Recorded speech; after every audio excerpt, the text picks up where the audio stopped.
Thank you for joining us on Business Now. I am Frank Omalape. We'll begin from the Federal Capital Territory, where President Muhammadu Buhari has described housing deficit as one of the indices of multidimensional poverty, adding that with the provision of houses, the level of poverty would reduce in the country. The president spoke on Tuesday at the official inauguration of the 746 housing units built by the Federal Housing Authority in Zuba area of the Federal Capital Territory. The 9.5 billion naira estate, which is located on 18.5 hectares of land, consists of 16 blocks of 3-bedroom flats in a block of 8 flats, 32 blocks of 2-bedroom flats in a block of 8 flats, 14 blocks of 1-bedroom flats in a block of 16 flats, and 5 blocks of terrace duplexes in 4 rows. Speaking, the president stated that the provision of houses remains one of the best ways to attack poverty, create prosperity, and develop the economy, stressing that the project is part of the government's effort to curb poverty and provide shelter for the populace. Commending the chairman, managing director, members of the board, and staff of the authority on the successful completion of the estate, the president noted that the project was another testament to his administration's commitment to lifting people out of poverty. On his part, the Minister of Works and Housing, Babatunde Fashola, said 75 contractors were engaged in the course of the project, while over 13,000 Nigerians were employed, both directly and indirectly. Away from there now, the Central Bank of Nigeria on Tuesday said it will soon audit the nation's payment system in order to cope with future growth in electronic banking transactions. The audit follows the challenges in the widespread transaction failure experienced by bank customers due to the spike in the number of e-payment transactions during the Naira redesign program. And while the APS has placed an e-payment ban on the biometric verification number of 572 bank customers for fraud-related issues. The Deputy Director, Payment System Department of the bank, Adewi Adeyemi, disclosed this at the 34th CBN Seminar for Finance Correspondent and Business Editors in Cross River State. Adeyemi further explained that the BVN of the 572 customers have been placed on the watch list, which means they have been banned from the e-payment system and can only conduct banking transactions by visiting the bank branch where their account is domiciled. The effort of the Central Bank of Nigeria to ensure an efficient payment system in the country have boosted the e-Naira initiative, with transactions hitting 1.4 million Naira as of March 2023.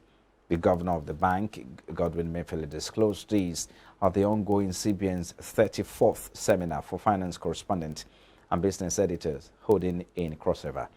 Mefele, who was represented by the Director of Policy of the bank, Hassan Mahmoud, said that his team took advantage of COVID-19 and other developments in the country to drive the electronic payment channels. He said the e-Naira was developed to broaden the payment possibilities of Nigerians, foster digital financial inclusion with potential for fast-tracking intergovernmental and social transfers.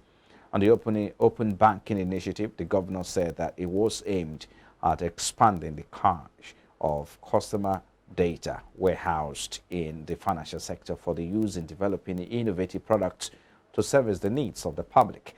The CBN boss identified weak social infrastructure, activities of unlicensed entities, and cyber threats and fraud as major challenges facing the nation's payment system.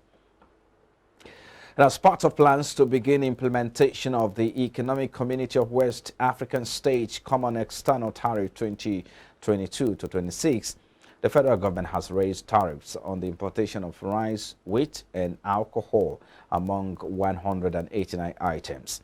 The Chief Executive Officer of Friska Farms Limited, Usman Umana, a guest on iBrandTV Business Breakfast program via the Zoom platform, said it should not affect the nation's relationship with other countries, while noting that every state will adjust to it.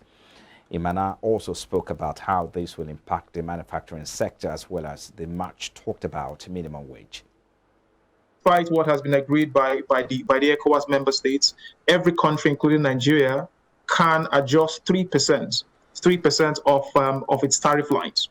And this took effect in 2015. So Nigeria has rightfully said 3% of our tariff lines, including what we have, which we call our supplementary protection measures, has adjusted the tariff lines, for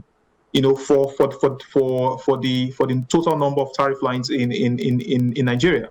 So what Nigeria has done is certain tariffs have been increased for certain items. Certain tariffs have been reduced for certain items. There is also what we have an import prohibition list. This is all within the framework that has been agreed by all 15 ECOWAS member states. So what we saw last week when the government announced the supplementary protection measures as well as the new excise regime was in pursuant of that directive that has been given, or that allowance that has been given for all these member states to be able to make that adjustment. And I'm sure as we move on, we can get into what specific adjustments have been made and what the impact will be on the Nigerian economy.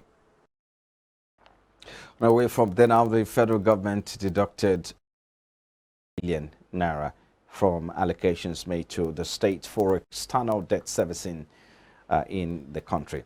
This was according to data from the Federation Account Allocation Committee disbursement report published by the National Bureau of Statistics. The deductions were made in 2022 from the allocations given to state governments from the Federation account. The Federation account is currently being managed under a legal framework that allows funds to be shared under three major components: statutory allocation, value-added tax, distribution, and the revision principle.